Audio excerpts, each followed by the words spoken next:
This is Nirmala and welcome back my channel basic biology by Nirmala Chaudhary. Friends, आज का हमारा topic है शरीर में रक्त का मार्ग, यानी कि pathway of blood in body. ठीक है, जैसा कि मैंने पिछले क्लास में बताया था, समझाया था कि आर्टरीज और वेन में मेन डिफरेंस क्या होता है ना। मैंने पिछले क्लास में समझाया था कि आर्टरीज और वेन में क्या मेन डिफरेंस होता है। तो आई होप कि आपको वो चीज़ क्लियर हुआ होगा फ्रेंड्स। तो आज का हमारा मोस्ट इम्पॉर्टेंट टॉपिक है और कॉमन चैप्टर है सबके लिए, शरीर में रक्त का मार्ग, कि कैसे कैसे हमारा बॉडी में जो है ब्लड का फ्लो कैसे कैसे होता है। ठीक है, हार्ट में जो होता है वो अलग होता है, लेकिन बॉडी में जो होता है जो ब्लड का जो फ्लो होता है वो अलग होता है। तो ये काफ़ी इम्पॉर्टेंट क्लास है सबके लिए, है ना। तो अगर आप ये नहीं समझोगे कि बॉडी में कैसे वो ब्लड का फ्लो होता है, कैसे पाथवे होता है इसका, तो आपको हर चैप्टर पढ़ने में बहुत प्रॉब्लम आएगी, आपको ठीक से समझ में नहीं आएगा। तो आप बिना स्किप किए इस वीडियो को बहुत अच्छे से और क्लियरली देखिएगा, समझिएगा। ठीक है, वैसे मैं हर चैप्टर जो है बहुत ही डिटेल में, हर चैप्टर बहुत ही डिटेल में समझाने वाले हैं, बताने वाले हैं, पर किसी और दिन। उससे पहले ये बेसिक चीज़ जानना बहुत ज़रूरी है। तो चलिए जानते हैं, स्टार्ट करते हैं। शरीर में रक्त का मार्ग। ठीक है, तो शरीर में जो रक्त का मार्ग होता है फ्रेंड्स, वो अलग होता है, और हार्ट के अंदर ब्लड का जो फ्लो होता है वो अलग होता है। ठीक है, तो देखिए यहाँ पे आप देख पा रहे होंगे, यहाँ पे हमारा ब्यूटीफुल हार्ट। ठीक है, तो सबसे पहले हार्ट जो होता है, यानी कि जो हृदय होता है फ्रेंड्स। ठीक है, हृदय जो होता है फ्रेंड, हृदय से यानी कि हार्ट से सबसे पहले ब्लड जो होता है वो महाधमनी में जाता है। कहाँ जाता है? महाधमनी, यानी कि एरोटा में जाता है। ठीक है, एरोटा यानी कि महाधमनी, जो सबसे बड़ी धमनी होती है और सबसे मोटी धमनी होती है। और उसके बाद जाता है आर्टरी, यानी कि धमनी में जाता है। ठीक है, उसके बाद कहाँ जाता है? तो धमनी में, यानी कि आर्टरी में जाता है। और और फिर छोटी धमनी में जाता है, यानी कि छोटी धमनी को इंग्लिश में कहते हैं एट्रियोल। ठीक है, आर्ट्रियोल। तो सबसे पहले हमारा जो हार्ट से जो ब्लड आता है वो कहाँ जाता है? एरोटा, यानी कि महाधमनी, धमनी, फिर छोटी धमनी। ठीक है, ये जो धमनी धमनी जो हम बोल रहे हैं फ्रेंड्स, यहाँ पे सिर्फ और सिर्फ क्या है कि साइज में डिफरेंस है। जैसे महाधमनी है, एरोटा है, वो साइज में सबसे बड़ा और साथ ही साथ मोटी, इसका जो नस होता है काफ़ी मोटी होती है। ठीक है, तो काफ़ी मोटी होती है एरोटा, उससे फिर कम आर्टरी यानी कि धमनी, और और फिर कम छोटी धमनी यानी कि एट्रियोल। ठीक है, और एट लास्ट में जाता है केशिका। ये कोशिका नहीं है, ये केशिका है। कोशिका और केशिका में डिफरेंस होता है। ठीक है, तो ये जो लिखा हुआ है ये केशिका है ना फ्रेंड्स, ये क्या है? केशिका है। तो सबसे पहले हमारा जो ब्लड है फ्रेंड्स, वो गया एरोटा, आर्टरी, एट्रियोल, उसके बाद केशिका यानी कि कैपिलरी में जाता है। कैपिलरी यानी कि केशिका। केशिका बहुत पतली नस होती है, बहुत पतली नस होती है। जैसे आप एग्जाम्पल के तौर पर यदि बात करें तो आप देखे होंगे, जैसे कभी कभी हमारा जो हाथ वगैरह जो है दीवार में जब रगड़ा जाता है फ्रेंड्स, तो वहाँ पे देखिएगा ना, एकदम कम ब्लड आता है, एकदम थोड़ा थोड़ा ब्लड आता है। तो वो क्या होता है? तो वो हमारा कैपिलरी यानी कि केशिका होता है। ठीक है, तो केशिका जो होती है सबसे पतली धमनी होती है, सबसे पतली जो होती है नस होती है। जैसे कि एग्जाम्पल के तौर पर आपको मैं एक फिगर के माध्यम से समझाना चाहूँगी। ये जो आप यहाँ देख पा रहे हैं फ्रेंड्स, यहाँ पे आई का फिगर है, और यहाँ पे जो ये पतला पतला जो रेड कलर का जो यहाँ पे जो दिख रहा है फ्रेंड्स, रेड कलर का जो यहाँ पतला पतला दिख रहा है, वो क्या है? कैपिलरी है, यानी कि केशिका है। बहुत पतली नस होती है, रेड कलर का। ठीक है, तो ये क्या होती है?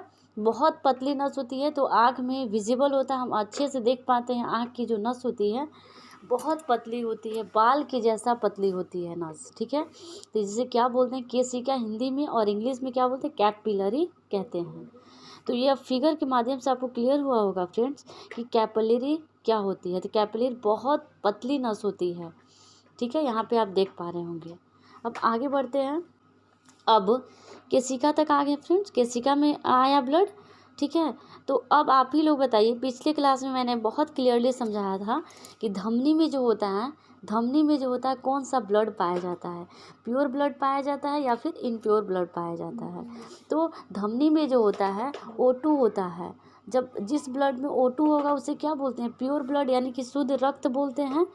तो धमनी में जो होता है O2 रहता है, यानी कि शुद्ध ब्लड यानी प्योर ब्लड बहता है, ठीक है। तो हार्ट से ब्लड आया एरोटा, फिर कहाँ गया आर्टरी, फिर कहाँ गया एट्रियोल, और फिर कैपिलरी, कैपिलरी यानी कि केशिका, जैसे आँख का जो पतला पतला नस होता है वो। अब इसके बाद जो होता है फ्रेंड्स, इसके बाद वो कहाँ जाता है, तो कैपिलरी के बाद छोटी सीरा, छोटी सीरा, फिर सीरा, और फिर महासीरा, यानी कि छोटी सीरा को हिंदी इंग्लिश में बोलते हैं वेनलेट्स। उसके बाद वेन में जाता है ब्लड, उसके बाद वेना कावा, फिर हार्ट में जाता है।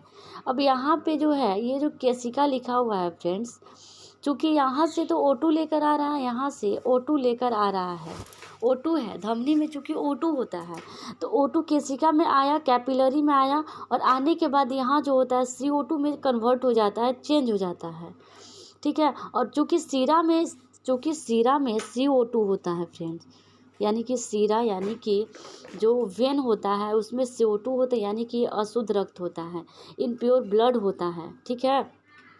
तो जब इम्प्योर ब्लड होगा तो उसमें CO2 की मात्रा होगा। तो चूँकि यहाँ से केशिका से जो चेंज किया O2 CO2 में, उसके बाद जो है छोटी सीरा, फिर सीरा, उसके बाद फिर महासीरा यानी कि वेना कावा, और वेना कावा के माध्यम से डीऑक्सीजनेटेड ब्लड यानी कि अशुद्ध रक्त फिर कहाँ जाएगा, हार्ट में जाएगा। इसी तरह जो है यही फ्लो जो है चलता रहेगा, ठीक है।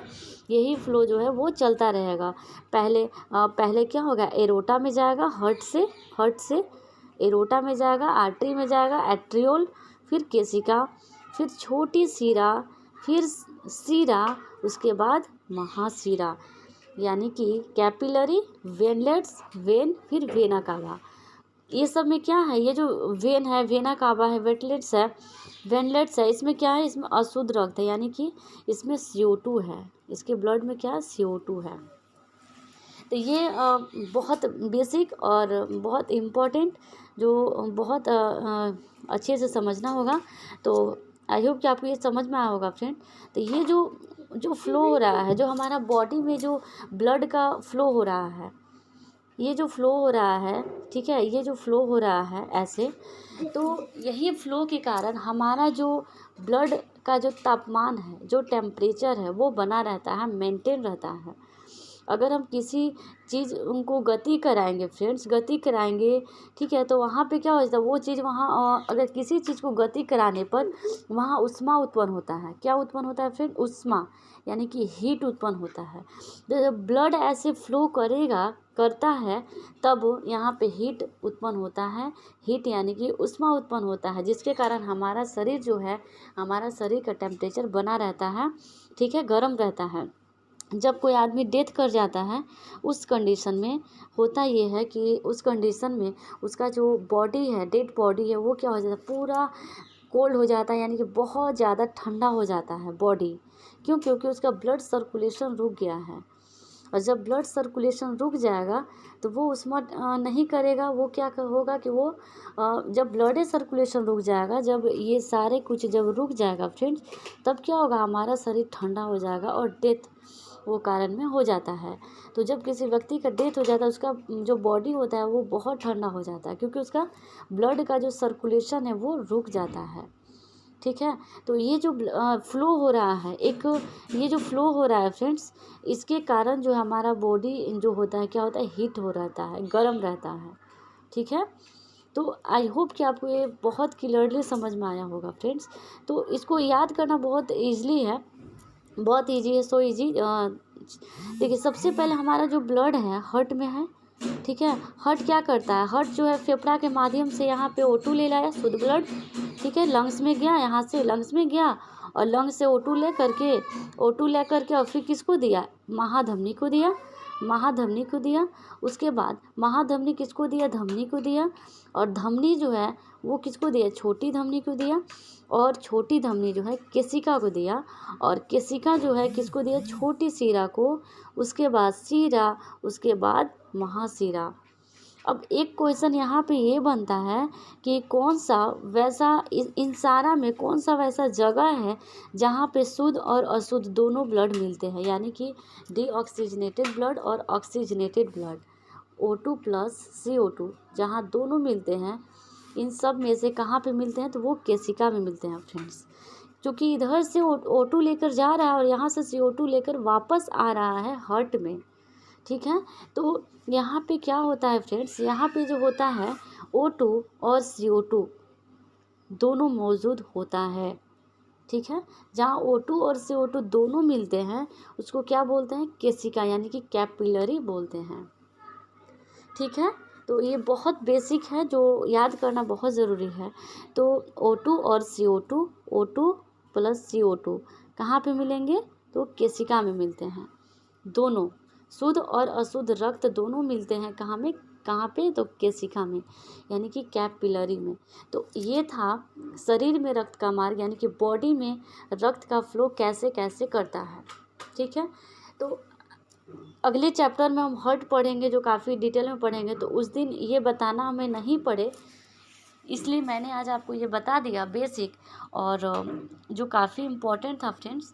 तो जैसा कि आप सभी लोग जानते हैं कि हमारा तो चलिए फ्रेंड्स, आज के लिए बस इतना ही। मिलते हैं नेक्स्ट वीडियो में नेक्स्ट टॉपिक के साथ। तब तक के लिए आपका बहुत बहुत धन्यवाद फ्रेंड्स। यदि आप मेरे चैनल पर नए हो तो मेरे चैनल को सब्सक्राइब करना, लाइक करना, अपने फ्रेंड लोगों के पास शेयर करना। Okay, thank you so much. तो आज के लिए बस इतना ही।